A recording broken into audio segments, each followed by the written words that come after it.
3 times ang kaba, 3 times ang drama, but there's only one that's for sure. Sa third midnight, siguradong may uuwing luhaan. Sino ang magbibid goodbye tonight?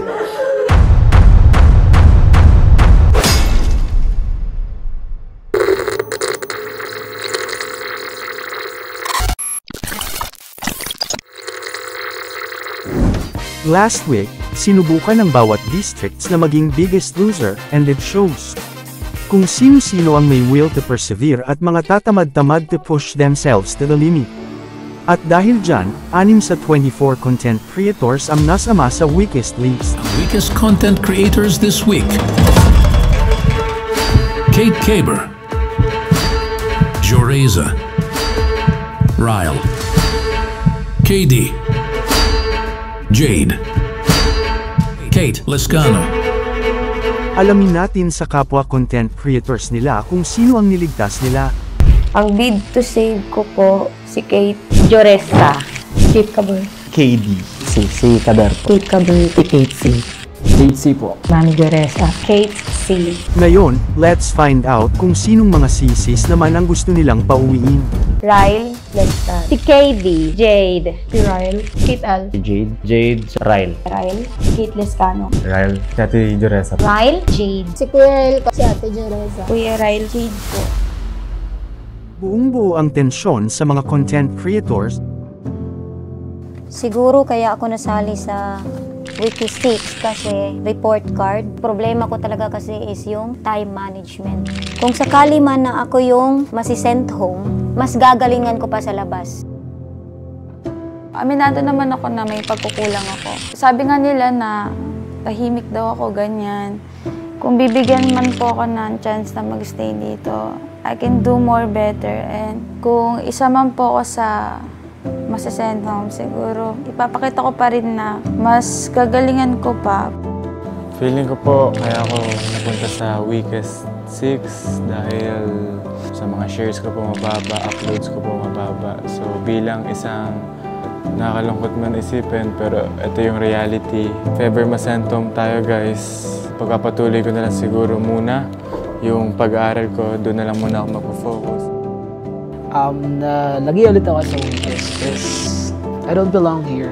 It takes a lot of effort to be like a great content creator, and naniniwala ako sa sasabihin na parang like pag wala ka sa right place, hindi ka mag-grow.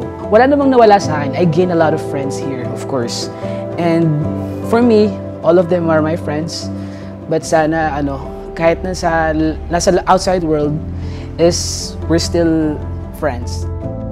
I think kaya ako nasa weakest report card, and then yung sinasabi din nila may pagka-attitude din daw ako. Lahat naman tayo meron attitude. And then if ever man na ako yung ma-send home, hindi pa naman dito natatapos, siguro i-improve ko pa yung pagiging content creator. Sa tingin ko po, isa ako sa na-weakest kasi medyo naging down yung energy ko. So if ever po na ako po yung ma-send home, mas pagbubutihin ko po sa FNC. Self-growth as an individual, as a artist, and as a content creator. Sino ang unang mabibid to save?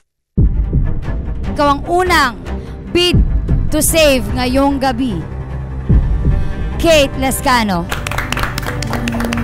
Ang pangalawang bid to save this week evening ay si Joreza. Congratulations!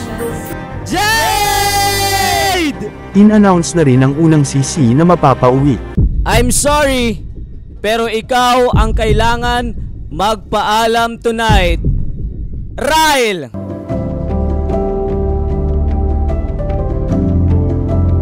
Una, maraming salamat sa Panginoon mo kasi hindi niya ako pinabayaan. Lagi niya ako binibigyan ng opportunity. Pangalawa, sa management, because this is a great opportunity for me. Yung lesson na babaunin ko sa labas is yun yung parang panaloon. And yung connections, yung pagkakapatiran natin lahat dito, yung memories is really yung babaunin ko paglabas. Maraming salamat.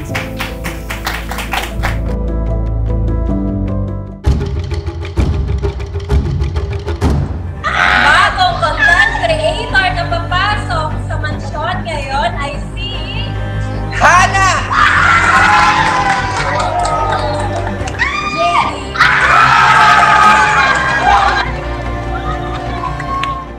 At ngayon, one of them will be leaving the mansion.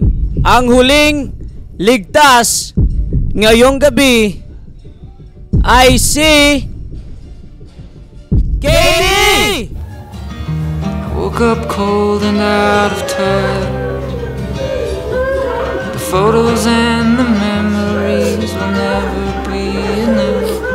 But if I could walk those streets today, would you still feel so far away? At ikaw naman, Kate, maraming salamat sa mga alaala. Dahil ngayong gabi ng Good Friday, kasama ka sa mga ligtas ngayong gabi!